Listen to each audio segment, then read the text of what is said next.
Now, a couple of years ago, I had knee surgery. And when I went back to help out at the parish where I help out in Fayetteville, I couldn't stand for the whole Mass. And so I started sitting down for the homily. And I found that I liked it. and so I'm still doing it. And it feels more like, it feels more informal for me, and it feels like I'm not preaching at you. It feels like I'm sitting here having a one-sided conversation with you more.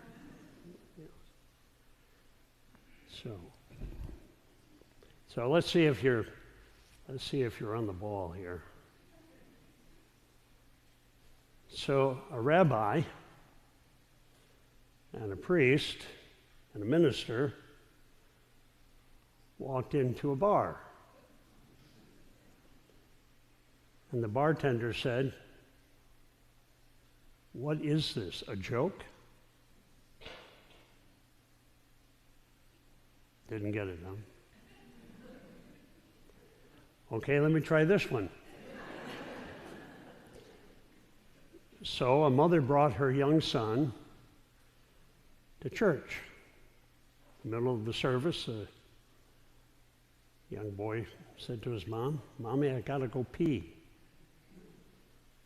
And the mother said, "Johnny, don't say the word pee in church. When you have to go to the bathroom in church, you say to me, 'Mommy, I've got to whisper.'" So the next week, the dad brought the boy to church. And he's sitting there, and finally he says to his dad, "Dad, I need to whisper." And the dad said, "Okay, you can do it in my ear." Okay. Now, how come you got that one and not the first one? So, there's always a joke that starts out a minister, a priest, and a rabbi. And so the bartender says, "What is this, a joke?" All right, well, I forgive you. We like parables. We like the parables that Jesus told, for the most part. I mean, we like the parable of here's the shepherd. He's got 100 sheep, and he loses one, and he leaves the 99, and he goes searching for the one.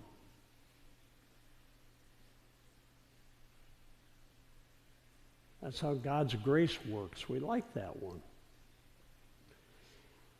And then we have the parable of the woman. She loses a coin, and then she finds it. And she throws a party for her friends and neighbors that's worth more than the coin she lost. Jesus tells that about, again, the abundance of God's grace. And then, of course, there's the story of the prodigal son. Everyone likes it. Or the Good Samaritan. We all like the Good Samaritan. I don't think many people like the parable you just heard. As you heard, the workman, he goes out and he hires people at the beginning of the day. He promises to pay them a certain amount.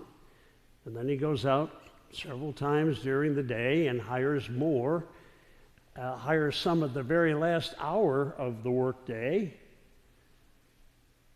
And he pays them all the same. Is that fair? People who were hired first didn't think it was fair. We like faith. We like life to be fair. Even monkeys do.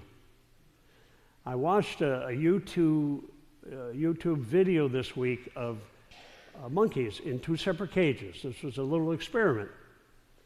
And so they were encouraged to pick up a rock and hand it to the researcher. And so when the first monkey picked up the rock and gave it to the researcher gave the monkey a cucumber, which this particular breed of monkeys isn't all, that's not one of their best foods, but they took it. And the monkey in the other cage was encouraged to get the rock, and the monkey got a grape. And these monkeys, these Capuchin monkeys, they love grapes. And the other monkey saw this. So the researcher went back and again said to the monkey, "Give me the rock." And he gave the researcher the rock, and she gave him another cucumber. And he threw it at her. I mean, you can go on YouTube to see this, because the other monkey thought, why am I getting a cucumber and he's getting a grape? We want life to be fair. But Susan Elizabeth said, life is not fair. And that's just the way it is. This is where the name, the name of Reinhold Niebuhr comes in. Reinhold Niebuhr was a Protestant theologian and pastor. And in his very first parish, as a young pastor, one of his ministries was to go and bring communion to people. And he often, once a month, would bring communion to this member who had been a very active member of the church, and now she was very sick with cancer, very painful kind of cancer. And every time he brought her communion, she would complain. It's not fair. After all I did for the church, after all I gave to the church, this is the way God treats me? Not fair. And because of that experience, and because of some experiences of unfairness in his own life, Reinhold Niebuhr came up with a prayer you all know, the Serenity Prayer.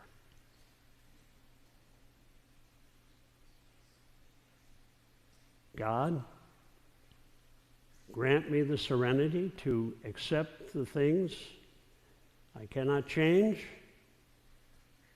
courage to change the things I can, and the wisdom to know the difference. Most of you know my cousin Joan Porco, some of you at least by name.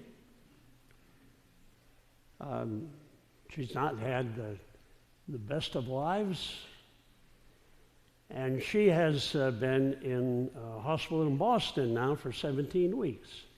17 weeks. Ed Prince and I are going to go visit her on Tuesday. Because 17 weeks ago she got a bacteria in her eye. Now, 17 years ago she lost the use of this eye. This eye's gone. And this eye wasn't good to begin with. And then this eye got the bacteria. And it turned out to be a flesh-eating bacteria. So it's been nibbling away at her cornea. And so they had to sew her eye shut. And they're trying to find out exactly what this bacteria, or now maybe they think it could be a fungus. They're not sure. They've been trying all sorts of different special compounds. And so they inject it into this eye. Not fair. It just doesn't strike me as fair. She's been through enough.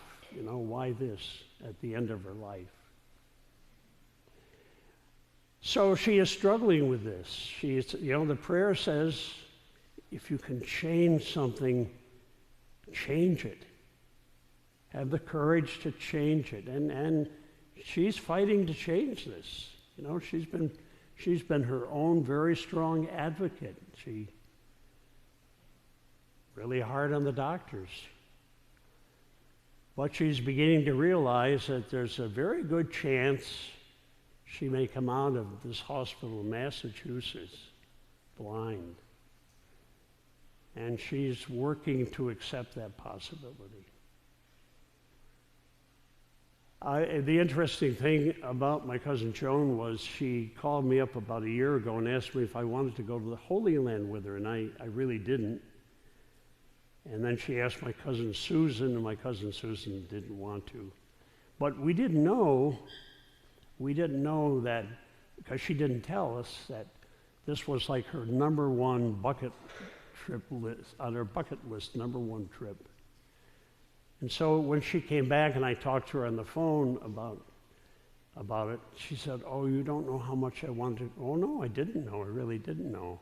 And I said, "Well, what was the best part of the whole trip?" And she said, "The way of the cross." I just was so moved by the way of the cross. And she's been very patient.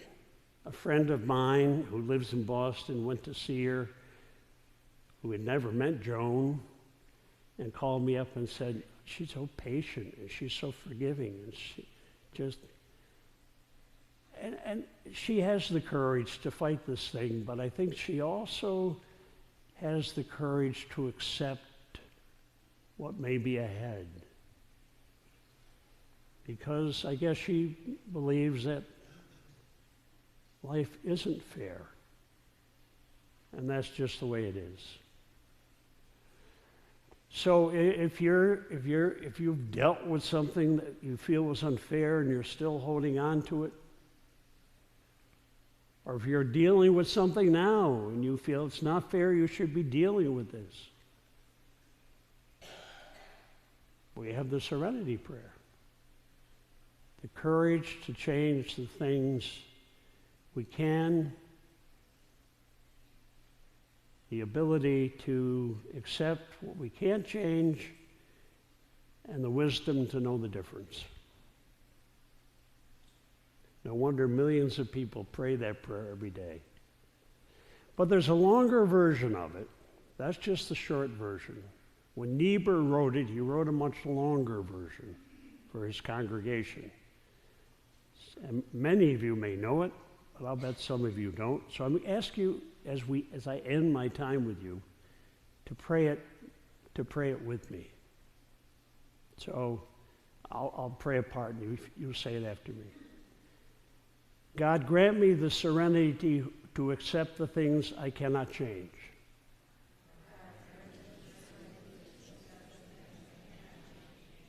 Courage to change the things I can. And the wisdom to know the difference. Living but one day at a time. Enjoying one moment at a time. Taking the world as it is. And not as I would have it. Trusting that you will make all things right if I surrender to your will. Amen.